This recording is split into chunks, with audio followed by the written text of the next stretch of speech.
CycloneSpin across the way, he's another example next to Mask, where he was very strong and then had a period of sort of no man's land, if you will, until he found this roster.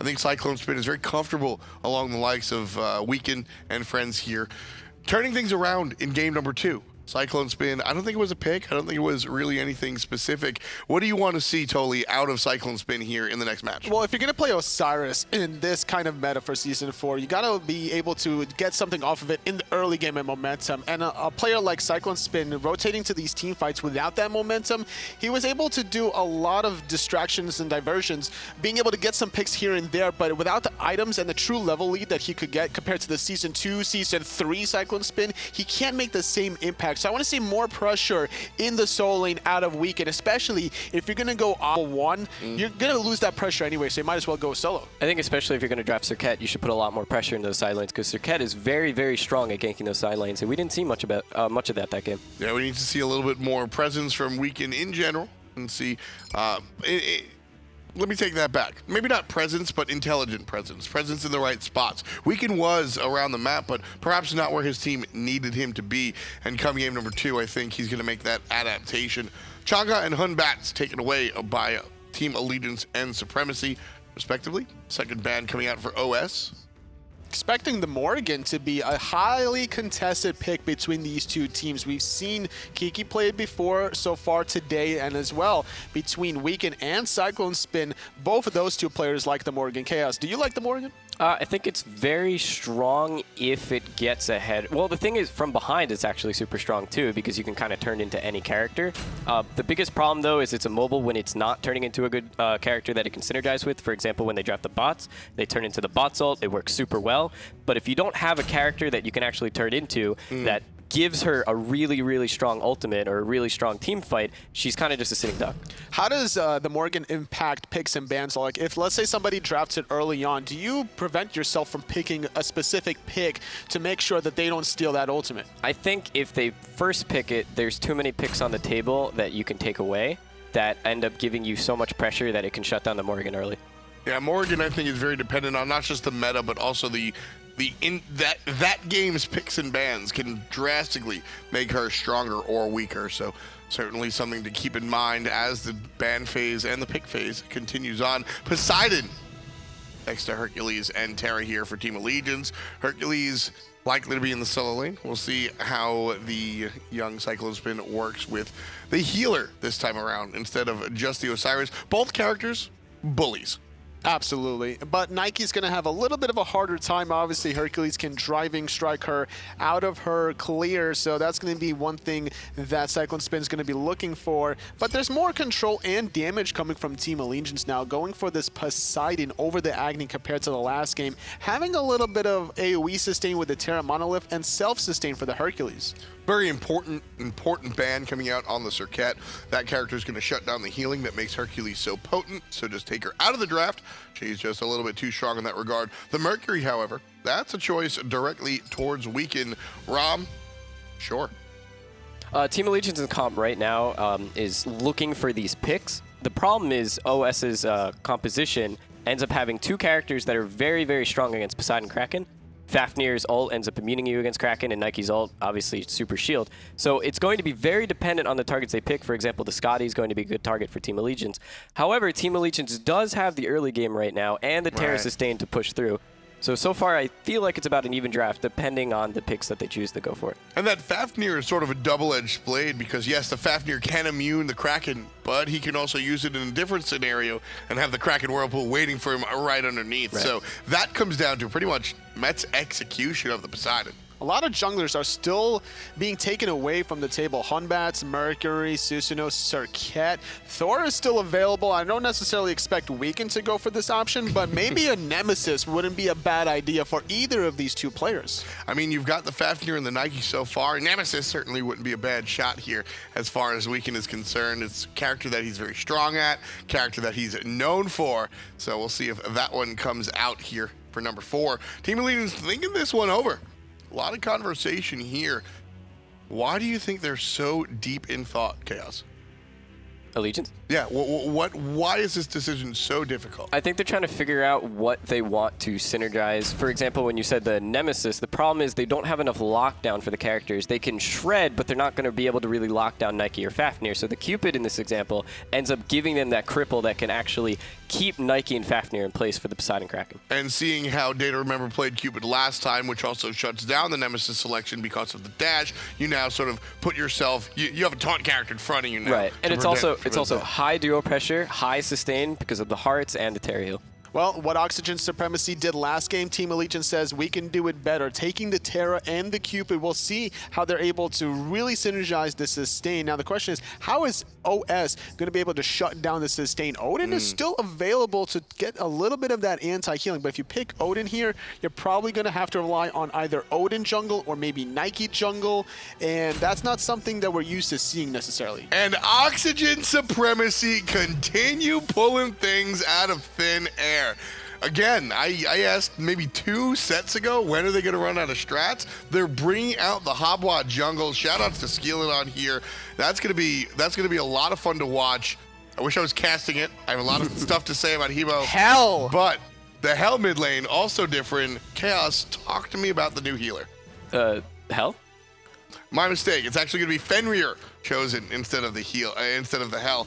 My apologies. So we'll see a Fenrir wind up in the jungle, working out with Poseidon. I got excited. I thought we were seeing the Poseidon jungle. But either way, the Hobwa jungle is certainly interesting. As a mid laner, how afraid of you are of Hobwa in the jungle? Has a very strong level 1 presence.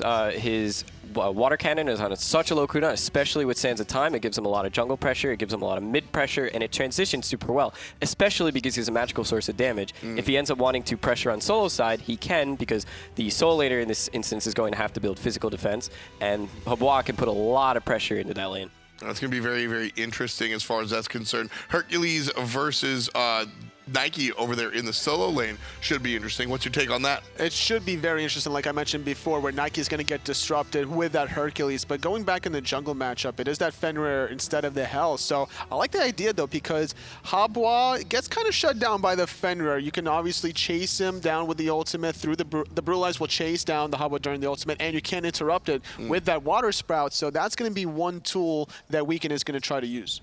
It'll be very exciting watching these two teams go head-to-head. So, I mean, you know what? I just want to get into it. Aggro Taco, hurry up, bring us the game. This is, I just realized though, Taco, Oxygen Supremacy is halfway there. They are halfway to Sunday right now. They need 10 wins in order to get there. They're at 5. So they're almost there, but that's the whole point of the Gauntlet. It only gets harder the more they win. Hey, if you're gonna start off strong, the most important part is to try and finish strong, and I think that that's a really important aspect. Oxygen Supremacy, they definitely seem like they had the momentum. They haven't been slowing down whatsoever. Strats keep coming out left and right, like F. mentioned, with the Hobwa jungle. I mean, and we've seen Captain Twig do it very, very well over on the European side. Skeeledon definitely has a god pool, man. He's been playing quite a bit so far here today. This is his 3rd magical god in 6 games that he's played. It's been Chang'e, Ao Kuang, and now Hebo. I love it. Yeah, he's been absolutely killing it. I think that it's great because it allows Venenu to pick up hunters into the mid lane, and that's an ideal style of gameplay for him. Yeah, formerly a hunter there in Season 3 on this Allegiance team, actually, with Week in there. Metyankey wasn't there at the time, but Oceans was his replacement on this squad, so you know that Venenu wants to get a little bit of revenge in this one. Just want to reiterate that that is Fenrir in the jungle. We thought we were going to get something extra spicy, but unfortunately we did not. I was hoping for the 2032. Hobwa jungle's enough, right?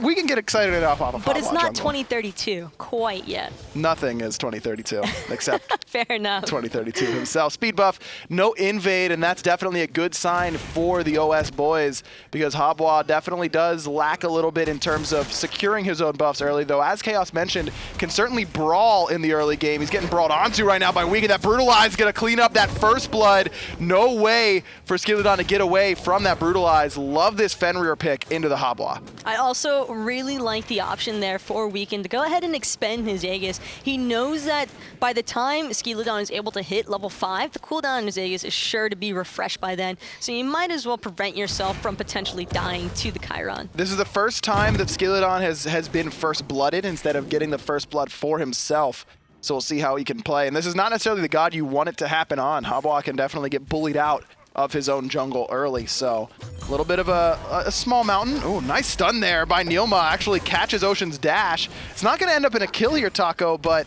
certainly puts a little bit of extra pressure onto the Hunter. And NeiruMah, we've seen him all day long today just getting into the face of everybody and giving him a support like Fafnir where he really gets to play as aggressive as he wants to without a whole lot of punishment due to the ultimate whenever it comes online. That's ideal scenario for Oxygen. I mean, all day long, it's just been crazy picks after crazy picks, and what might not look super crazy, Oxygen Supremacy plays it to a crazy level. I am surprised that they continue to get Skadi. This is pre-nerf. I mean, Skadi's taking a pretty significant nerf in the next patch, and she's just been dominant so far, and teams just seem to be okay giving them up. I'd have to agree with you 100%. Skadi has been having an excellent time. I think the only downfall we really saw of it was when WoWie tried to play it against Oxygen Supremacy, but that wasn't necessarily Skadi so much as it was just Noble kind of being on the back foot for the majority of their sets. And now we've seen how well both DayToRemeber and Venenu have had displays on this Skadi, so it's just absolutely incredible that teams are still permitting it to go through. NeiruMah again just steady with the hammer, knows that he's going to be able to stun Weaken off, and that's going to be key because there isn't a lot of CC to knock Weaken out of Brutalize. That Water Spout, not going to be able to do it. Kiki's Valiant Leap, not going to be able to do it. Really, they're relying on NeiruMah with that hammer to save Skeeledon from that Brutalize because you know that the jungler is going to be the target for that very, very potent ability. And early game, this time around, we really need to see ALG capitalize on. That is what Fenrir will do, especially against the Habwa, and if Weaken doesn't take advantage of that early game, it doesn't matter how much of a counter the Brutalize can be towards the Habwa. In the end, once it gets to the mid-late game stage, I mean, Habwa has 3 ultimates for a reason. Yeah, he just does an insane amount of damage. It's pretty gross, actually, if we're all being honest with each other. This is an interesting game for me, Taco, because I think this is game number 6 for Oxygen Supremacy. Fatigue can certainly come into play, especially for players that aren't used to playing at LANs. DayToRemeber has played at LAN, yes, but every time it was just one set. I believe it was just one set of the AVGL final, Challenger Cup as well. So this is multiple sets now, and that could become a factor. And if they lose the momentum, if ALG are able to find this game, I think that fatigue may set in a little bit quicker. I wouldn't necessarily call it fatigue, though. If I had to be honest about things, players say that fatigue can start to take place, but I think more than anything, as long as you're winning, you don't really feel it. And I know you just mentioned that ALG, where if they were to pick this up, then Oxygen might be like, okay, let's just take a second, we need a breather. But I mean, all of these guys actually do just love playing Smite, and I think at the end of the day, it just boils down to how much do you want to try and secure a spot at the Masters LAN. I mean, they clearly want it pretty bad. They've been playing really, really well all day long. Allegiance trying to be the first team to give Oxygen Supremacy a loss here today. We're only day 1, though, of this gauntlet. We got all of Europe tomorrow outside of the European regional finals. Both the NA and EU finals you can find on Sunday. And then we get some NA-EU crossover, which always gets me excited. I love watching other regions play against each other. I think we always love watching NA play against EU. And hopefully we'll see a little bit of a different story unfold this year. Yeah, EU's certainly gotten the better, at least in the most important lands of North America as of late. Skeeledon did use his purification beads there, but when Vivian was all alone, basically, on that Terra, not quite communicated to him that there was no potential follow-up.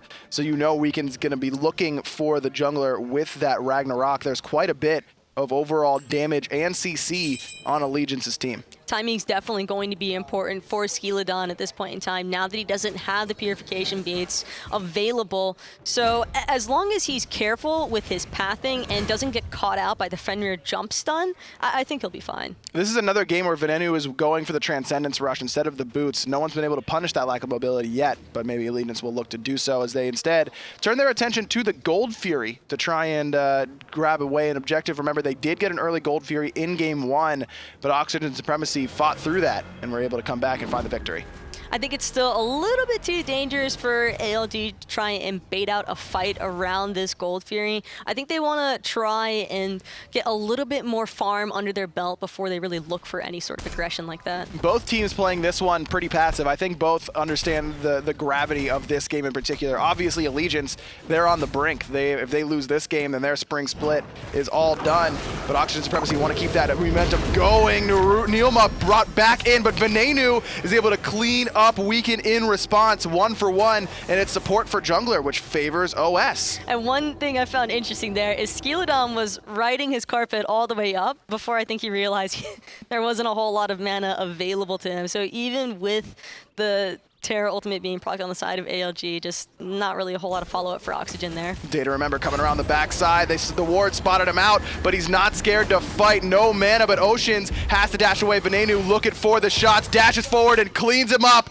Number 2, both kills on the board are for the mid lane hunter, Chiron, who is just farming right now. This man is playing Chiron and just crushing people. You saw the taunt. I know you saw that Chiron taunt. Venenu being a little bit cheeky there to Oceans, and that's exactly what you mentioned earlier, where he was definitely wanting to hand it to Oceans, and it's clear. I mean, CycloneSpin taking this 2v1 though in the solo. I don't know if Kiki has enough mana to ult. CycloneSpin thinking about trying to full commit. He has the boulder, but can't quite find the driving strike. Now he might be the one in trouble, but Kiki has no mana left. There's the boulder coming down, but not enough damage. CycloneSpin also out of mana, but there's the meditation coming out of NeiruMah that's going to give Kiki enough to rend down CycloneSpin. The two longtime teammates battle it out, but Kiki, the new one to the solo lane, ends up getting the better. Excellent use of the ultimate there by NeiruMah, really getting the lockdown potential, recognizing that Cyclone had no mana left to expend, and that's just going to be an easy lockdown kill to secure. And Kiki always gets so excited at these lands. He's always one of the ones who's yelling at the opposition, and you know Cyclone got an earful after getting baited in like that. A classic med bait by Oxygen Supremacy between the solo laner and the support. Either way, they're only up 3-2 in kills, but Kiki in some trouble. Weaken trying to knock down his former teammate, and he will do just that.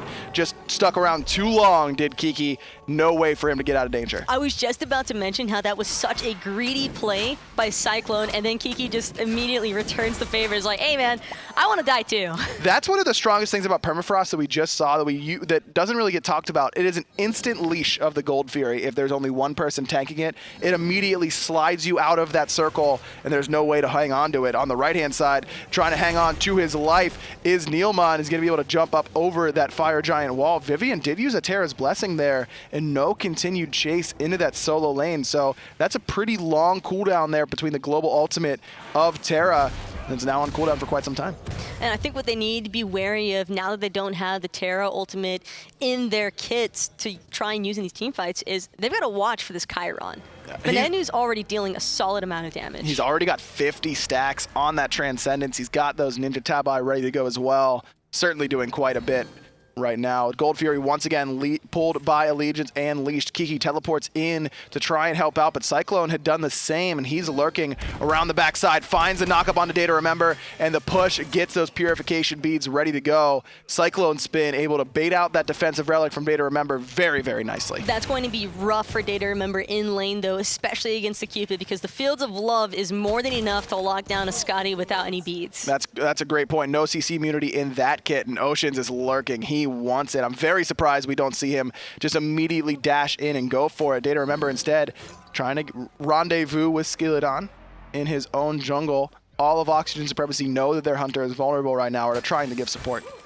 And Oceans, I think he's really just biding out this time. I think he wants to try and save his ultimate in case ALG look for the Gold Fury, because without DayToRemeber having purification in his arsenal, now if ALG were to commit, they could easily look for an immediate pick onto him. That's a good point. There's a lot of weight on your shoulders whenever you've got a team fighting ultimate like that of Cupid. Yes, you could use it for the kill in lane, but maybe you would lose a team fight afterwards. Though usually when you have the man advantage, it's worth it. Ocean's deciding that he would rather save it for the team fight. Could see Allegiance just try and force that team fight and try and hit not only DayToRemeber, but multiple members of the team with that Fields of Love. Keep in mind, though, that Skeeledon, that water carpet, gives slow immunity to anyone who's walking on it, so you can kind of just walk right out of that Fields of Love if Skeeledon's around. That's also important to know, and they don't have a deep enough ward coverage at this point in time for the side of ALG to really try and punish DayToRemeber. Also have to remember that Venenu's one training exercise that has a cleanse on it, so we can cleanse that slow or mesmerize away. Very true. A lot of options to help out DayToRemeber, despite not having, you know, the traditional Geb Shield or Keprialt or any of those. The jungler and mid laner are going to be the ones trying to protect their hunter, who's had an unbelievable day thus far, just killing it on basically every pick, and we've seen him on Skadi quite a bit to some excellent success. And I know DayToRemeber is like kind of renowned in the challenger scene as well as just the rank scene in general for being a very strong mechanical player, but I think in this regard he has definitely stepped it up because he's faced off against Wowie and now Oceans, both of whom I think people personally regard as some of the strongest rookie ADCs in the scene. Without a doubt, Wowie near the top of the Hunter damage leaderboards in the spring split, falling only behind Zapman, so you know Wowie's ready to brawl anytime. DayToRemeber certainly held his own there. I talked about it a little bit on the desk, but I think the member that most people may not be familiar with at home that's been really, really impressive is NeiruMah, and the support player for this team. He always seems to be on these Challenger Cup teams that are good, but not quite good enough. I think that we could safely say he and the rest of his team have elevated past that mark. Certainly good enough today. NeiruMah always seems to come out onto those rosters, primarily when like Kabam, for instance, was playing alongside of Kiki and everything. Yeah. We saw NeiruMah there, and I think it's interesting now because Kabam's actually the coach for ALG at the moment, and so this is really just a brawl-off amongst friends, seeing how they're facing off against each other, and it's a completely different realm when you're battling it out from that aspect. For sure. Kiki and Cyclone very, very close. We can play with Kiki for a long time as well, so you know that there's some friendships there on each side, but whenever it comes down to time to play, you got to put those aside and try and win the game, and that's exactly what both of these teams are trying to do. Again, Allegiance, their spring split is on the line here with Oxygen Supremacy taking game 1. And it all just factors back into 14 teams and only 3 slots for that Masters LAN. Kiki a little bit of trouble on these top left Harpies, but he is going to be able to jump away. NeiruMah shotguns weakened with the close range stun, then forced to underhand tactics away without any follow-up ready to go for him. Both these teams playing this game very, very patiently. I think this is the slowest paced game we've seen so far today. 100%, and on top of that, ALG just the slightest gold lead. Well, NeiruMah, he's getting in trouble, but the knock-up and water cannons just bursts Suika down, and Venenu notches number 3 in his arrows. 3 kills already for the mid laner. Now tier 1 tower getting sieged down. Again, these double hunter compositions that Oxygen Supremacy are running are so potent with this, and they have that Fafnir double knock-up from Skeeledon. There are the ultimate shots from Venenu. He's going to clean up Cyclone. Nice cracking out of Metyankey. Finds Kiki and Skeeledon. Metyankey trying his best to keep Allegiance in the fight, but now he's the focus in the wrong spot. Vivian jumped on by NeiruMah. Oceans has to use his Aegis. Just not enough damage coming out of ALG to knock down any of these low health members. Oceans gets knocked down by DayToRemeber, and then Vivian follows up. Oxygen Supremacy find 4 in that engagement, as well as the tier 1 tower. And that just all goes immediately back to NeiruMah. We were just talking about this player. Weekend looking for, though. He wants to kill, but it looks like he might end up dying himself. There goes the Aegis. Venenu's on the chase and barely escaping with his life. Oxygen Supremacy just team fights so well, and Skeeledon just finds these phenomenal knockups time and time again. The Fields of Love from Oceans was good. The Kraken from Metyankey was perfect. I mean, absolutely perfect. If he doesn't hit that, then maybe Oxygen Supremacy just snowball that even harder. Take a look at the team fight recap there at the bottom of your screen. Look at the gold and experience earned in that little skirmish. 2,500 more gold goes the way of the Challenger Cup players, Oxygen Supremacy, and that puts their lead up to right around that 2,000 gold mark. But even after landing the 3-man Kraken, helping Oceans and Metyankey pick up a couple of kills, they still lost their T2 tower in that engagement. And like I was mentioning, it just falls back to NeiruMah with the perfect chase and execution, utilizing that Fafnir ult to its full advantages. So behind, talking on the desk and just with the other players and that kind of stuff, I've been looking at this build that Venenu has consistently gone for, and Titan's Bane third item is just not optimal in terms of the damage output that you're putting onto other players.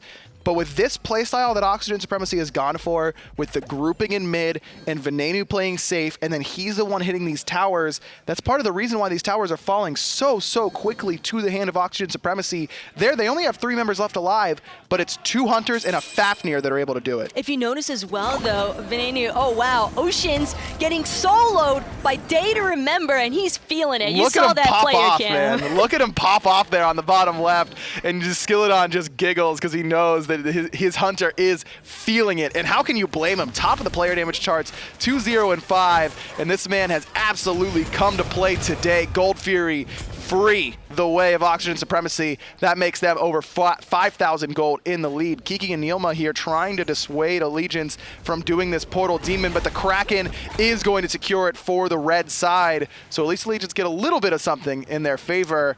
But meanwhile, look at that left side. Not worth. 3 people grouped up. Again, 2 Hunters, and this time it's a Hebo. This tower just falls so quickly to their hands. If Oxygen Supremacy are able to pick up this tower, and they will, the Portal Demon, while it was great mindset behind it, at that point in time, ALG should have had at least one or I think they should have just backed off of the Portal Demon at that point in time and just looked to defend their T2 because they just lost so much gold and map pressure from that.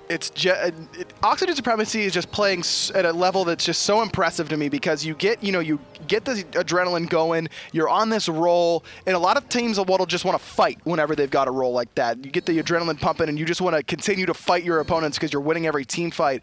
But instead of just taking the easy team fight at the Portal Demon, which could have gone either way, instead they just continue to play the objective game. There's a clear veteran voice on this team that is continuing to dictate where Oxygen Supremacy is around the map. Yes, they're taking the team fights, but their objective control has also been phenomenal all day long. It's absolutely wonderful getting to see this team really come together. And one thing I do want to draw back to, though, before Venenu gets pushed underneath the tower, and could be in a little bit of danger here, already getting poked down to half health. But he does have that passive that's going to give him some heals as he uses those abilities. I like his decision to hold his purification beads in that sense. Kiki not going to get pulled back by that Hercules. Either way, it's a 4-man grouping on this side. Oceans has started to make his way over. DayToRemeber going to secure those oracles on the left-hand side while he can. You know, you always count on the EU teams to come up with some weird names for map objectives. I think I heard my favorite one yet today, talking to Demi on the desk. What's Energy call the oracles bananas. Bananas. Yeah. I mean, I guess they are yellow and tall. I don't know. I like it. I don't think it'll catch on, but I'm going to use it from now on. Venenu, once again, pushed back by CycloneSpin, but again, just so patient with that defensive relic. Kiki trying his best to frontline for the opposition as Weaken goes back to farming this blue buff. DayToRemeber is on the way over here. Oceans, he's all the way on the left side, still trying to get some much-needed farm for himself. There's a jump onto Metyankey. The shots coming in from Venenu, not enough to knock down his oppositional mid laner, but Weaken has just been getting bounced around time in and time out, always getting hit by that water spout basically every single time. A lot of ultimates burned here by Oxygen Supremacy, but they do secure that 500 gold tier 1 tower. And I like how DayToRemeber just had Kaldar running around him. Vivian, though, could be in a lot of trouble, and the water spout from Skeeledon on point to clean him up. First kill for Skilly, but not the first one he set up by any stretch. Tier 2 tower now going to fall. Ocean's still on this left side. He gets 500 gold, but Oxygen Supremacy just don't give a damn. They're still pushing this right side. Ocean's now trying to back, but look at how quickly this Phoenix is falling. Kiki cleans up Metyankey. The Kraken just completely whiffs. Weaken takes Skeeledon with him, but Venenu puts down the dog before Skeeledon could get anywhere near the base. 3 dead now for Team Allegiance. Their right side Phoenix is gone, and Oxygen Supremacy is looking like they might win 6 in a row. Oxygen Supremacy are just on fire, and I don't care what anybody says. This team, I think at this point in time, is certainly going to be a definite threat for the remaining teams in this gauntlet. I mean, they're the real deal. I don't think there's any doubt. There's no way that you could say they're cheesing their victories or they're just bringing things that teams aren't prepared for. They are just straight up outplaying their opponents, and they have 5 games in a row, and it looks like it might be 6. 11-5 right before the 21-minute mark. A 10K gold lead, a Fire Giant buff for all 5 members. The experience difference is right around 10,000 as well. Oxygen Supremacy, I mean, people knew this team was good, and I think a lot of people were saying, hey, watch out for them. They could take a game off Flashpoint. They could beat Flashpoint, maybe take a game or two off Noble, but I don't think anyone think they'd show up like this. Nah, Pecky's is probably having the time of his life right now, because I was just talking to him after they had initially won from Flashpoint and started their adventure, and Pecky's just wants them to go all the way through, and I think that there's a definite possibility for it, seeing this gameplay. Who doesn't love the underdog, man? I mean, the underdog is always fun to root for. If you're rooting for a European team, you're just watching North America, why not root for the underdogs?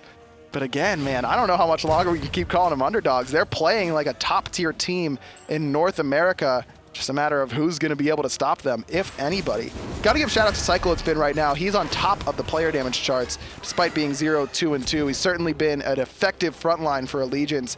There's just been no real follow-up off of his CC. That's the unfortunate aspect of Allegiance's draft, is once they fall behind, I mean, Poseidon, you've got the Kraken, it's great. We saw how much damage Metyankey was able to dish out initially, but at this point in time, when you're a level 16 Poseidon, you're really not doing more than just tickling everybody else. 6-0-2 for the mid laner on the other end, though, Venenu. What can you say about this kid? He's just come into this mid lane and blown everyone out of the water so far. Titan's Bane. Titan's Bane, third item, dude. Well, one thing that's really interesting about it is I like the pickup there, because while it might not necessarily be the most optimal in regards to pure 1v1, he's been dropping his ultimate off almost every single water spout that Skeely's been doing for the initial setup. Weekend just almost dies off a 3-1 combination there from Skeeledon, forced to retreat. Left side Phoenix already down. Again, this double hunter composition, too strong in terms of objective sieging. Kiki, he's dealing with multiple members inside the Titan room. He eats the Fields of Love, he eats the Kraken, but he's still alive. The meditation gives him enough to jump away, and he'll finish tanking the Phoenix for his team. Skeeledon gets a little bit too greedy, though, and goes into the enemy Titan room.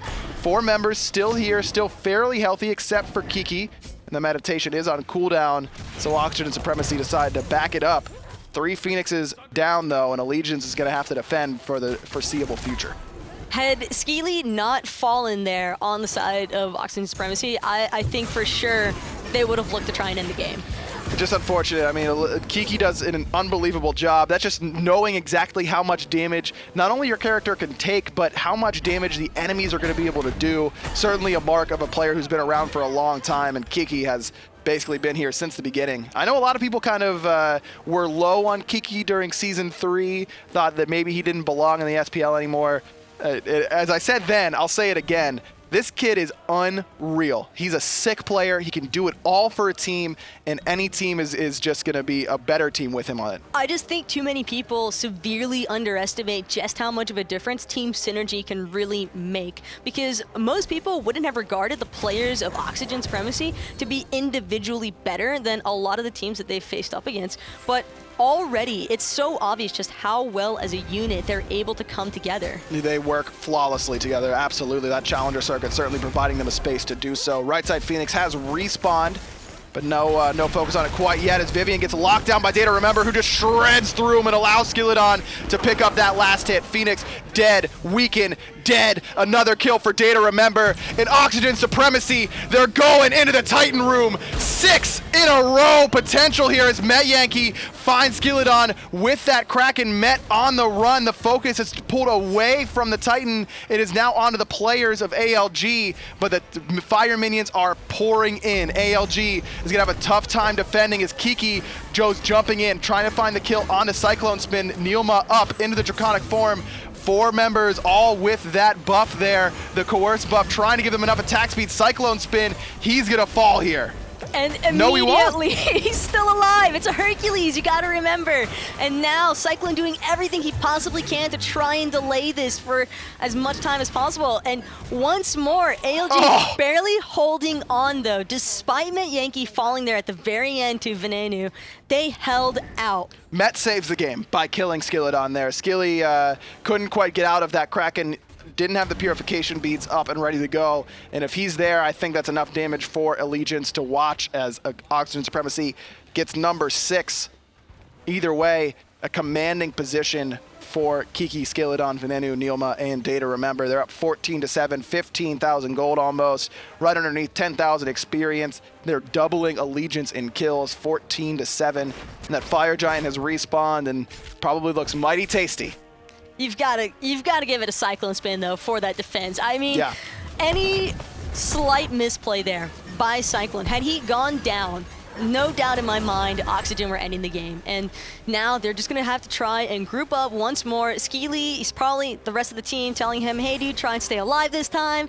Because I think as long as Skeeledon makes it through the initial targeting phase, they'll be able to secure it. This time he does have the blink, he does have the beads. Oh yeah, he's got Rod of Tahuti and 5 items and a Fire Giant, and he's Hebo, so good luck with that. Left side Phoenix due to respawn any moment now. And I think it'll fall almost as fast as it spawns. But again, this Double Hunter, the Fafnir Coerce buff, been so potent in this game. NeiruMah gonna tank it up for his team. Cyclone still trying to be this frontline presence, but just hasn't had the follow-up damage off of his setup for the squad. Kiki now tanking up this left side Phoenix. Titan, remember, taking damage from those fire minions. Phoenix falls as the middle Phoenix respawns. CycloneSpin getting very, very low. There's the heal coming out, and Kiki's gonna go right into the fountain, but the rest of the team is just gonna focus down the Titan, and Oxygen Supremacy knocks out their 3rd SPL team today, marching through this gauntlet.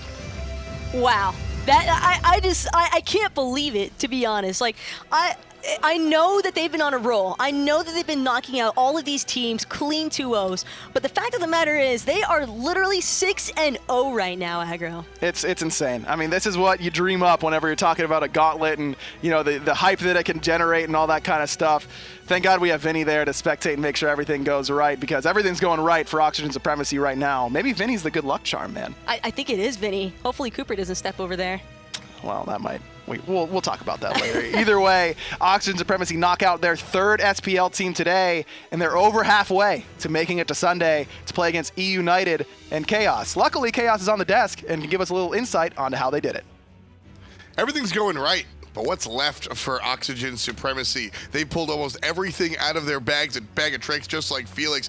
And honestly, everything's working out. You're going to give the Ao Kwang a go. You're going to give Jungle Hebo a go. You're going to play mid Chiron. And they can even play standard stuff. Everything's working out. I liked what you guys said before, that totally, I think it was you that said they're kind of ahead of the meta. Why don't you elaborate on what you meant by that? Yeah, I just feel like they're almost untouchable here. This team, Oxygen Supremacy, they're on a 6-game winning streak here, and these games aren't even close. They only lost 1 tower this last game. The average game length in Smite so far in Season 4 Online has been something between 29 to 31 minutes, but most of these games has been shut out in 27 minutes or less thus far. And I mean, we're looking at turning points. I remember earlier on, Dimmy said, you know, this match was done at 6 minutes and 30 seconds. Later on, we saw an 11-minute point where the game was possibly over. And that's what we're seeing is very early on key turning points for Oxygen Supremacy. Whether they're able to really just get early game advantages and leverage that, or push that other places. We're just watching them find different ways to find the wins. So the thing is, I think ALG definitely had that game in the bag early. They had the first blood in the mid lane, which went to Weaken. Weaken should have been able to put out a lot of pressure, and Cyclone ended up getting a clutch steal on the mana buff, which gave them solo pressure as well. So it's solo jungle pressure and an early game, a much more stronger early game comp. I expected them to win. However, it seemed when they got to the Gold Furies, they kept calling Gold Furies when there were no picks. They kept dancing around it, and it seemed like the shot calling was a little mixed. So people ended up getting picked, and they ended up getting small little leads. OS ended up getting small little leads, and eventually in mid, they had this super, super strong knock-up into Chiron snipes that just turned the game completely because it led to 2 towers. And that's what happens when you're playing with a Hobwa, specifically in the jungle. You know me, I'm Mr. Hebo Jungle Man. You're looking for 17-ish minutes. Once that 3rd item comes through, you're looking for the penetration after some of the starting stuff, 16, 17 minutes. All of a sudden, you go from what was a 0, 1, and 3 Hobwa to number 2 on the player damage. So incredible stuff that we saw out of what Skeeledon was able to do with this sort of fringe meta pick. And you want to talk about fringe meta picks, the Chiron certainly still working for Venenu. And I love picks like this because you're not going to ban Chiron anytime soon. There's too many important bans out there. So you put yourself in a position where you're using this 3rd string character like a top tier character. Absolutely, and the former Team Allegiance Hunter here, Venenu, being replaced by Oceans, now getting a little bit of revenge on his former teams as he goes in and gets that kill. I'm sure that he was, the taunting and everything. You could definitely tell that they're feeling themselves right now. Venenu, especially playing this Chiron, making sure that he has those long distance snipes, he has the sustain for his team, and he also has the cleanse on his one. Also, notice who's next to him, Skadi. Why is Skadi getting through so often? Not completely sure. I think maybe there are just other priority bans that they're looking for right now. However, obviously Skadi is offering a lot of team pressure, and maybe in scrims these teams felt like they could deal with Skadi, but now in a LAN setting they're not able to do it. Do you think that DayToRemeber, where does he fall? How strong actually is this Hunter player? I think he's probably top tier. At least right now he's feeling himself, and I would put him at the top tier. I would like to see how far he proves himself going all the way, especially if he makes Masters LAN. There was a point in time, even at the 16-minute mark, where he soloed Oceans completely. Right. Now, granted, he did have a 2 to 3 level lead, but he was willing to commit under that tier 1 tower just for the kill. And every single time that this team finds a kill, you could just hear how animated they are. As the game progresses, the more and more emotions are just riveting from this team. That's me. That's what I'm all about. That's what I like to hear. So I'll give you guys, I've been trying to capture it, but I'll give you guys a little bit of impact. When he had that solo kill, I can't scream verbatim what he said, but he said, "Get out of my lane," and he claimed it for himself. Good stuff for the Hunter from OS. Standing by, we have Aggro with the captain for ALG. It's Weekend.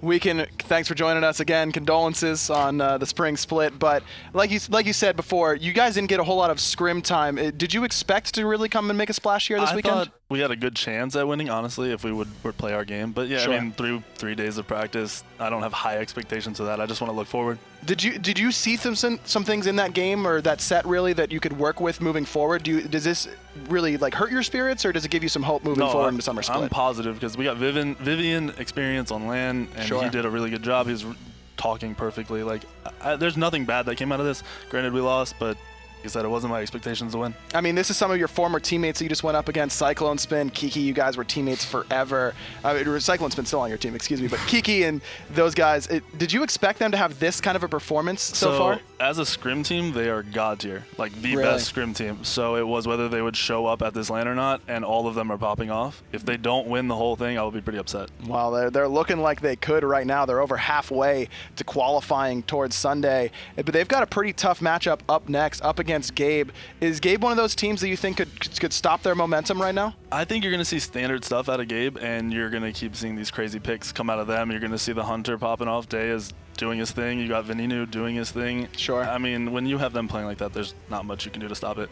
Going back to this new support that you have, how difficult was that to lose PBM when you did, when he decided to step back and bench himself? Honestly, at that point in time, it was probably a good thing because just team morale was down, and now bringing him in, it's fresh blood, a fresh outlook in the game. He's positive all the time. He wants to grow, and when you have someone like that with a mix of 4 people who played for as long as we have, it's a really, really good environment. Well, either way, you guys have a lot to look forward to for the summer split, without a doubt. Congratulations on a strong spring split, and hope that you can keep going earlier on. Actually, I'm not going to let you go just yet. You know, I gotta keep you here a little bit longer. This team of Oxygen Supremacy, though, has just been so impressive. What do you was there one player that you were thinking this is like their key focus for this LAN? It's all about who this person performs? Skilly's the leader of that team, and him showing up those first games, that alone, like he could just play his normal game, not pop off any more games, and I think his whole team already has that confidence that he built up to carry him through to the rest of the tournament. You seem like a guy that can appreciate the pop-offs that they like to do. I mean, we heard that DayToRemeber yelling. Kiki, people may not think that he likes to pop off, but he certainly does. What kind of momentum can that give that team? Well, I don't think people at home can realize they're having a blast. They're just having so much fun. You hear Kiki will giggle, and then he'll yell, he'll shit talk a little bit, and then he'll giggle again. And you know if they have that environment while they're playing, like, there's nothing bad that can come out of that team. That's one of the big things I think that a lot of people don't realize about playing at LAN is if you let the stress get to you, that's when you get the LAN nerves. But if you're just joking around, having a good time, that's why LAN experience is so important, right? Yeah, absolutely. And these guys what have they played? 4 games now, 6 games, something like 6 games. Yeah, 6 games. That's the experience they needed. That's all they needed to carry through. If they lose, I wouldn't be surprised they didn't lose a game. I mean, they're looking like it right now. Again, they're going to be going up against Gabe next, and the winner of that, that's the last one for today. They're going to be going up against Soar either way, but Oxygen Supremacy has been the story of today, taking down every team 2-0 so far. What team were you expecting to see in your spot? Were you expecting to see Oxygen Supremacy? I thought we were going to play Noble, honestly, because as I've said in interviews and stuff before this, I thought they were going to have trouble at these first 2 games. Sure. And, yeah. Well, they absolutely haven't. Thank you again, Weekend, for staying with me for quite some time here. That's the jungler for Team Allegiance. We're ready to go for the next set, at least to go to the desk where FDOT can take you through it.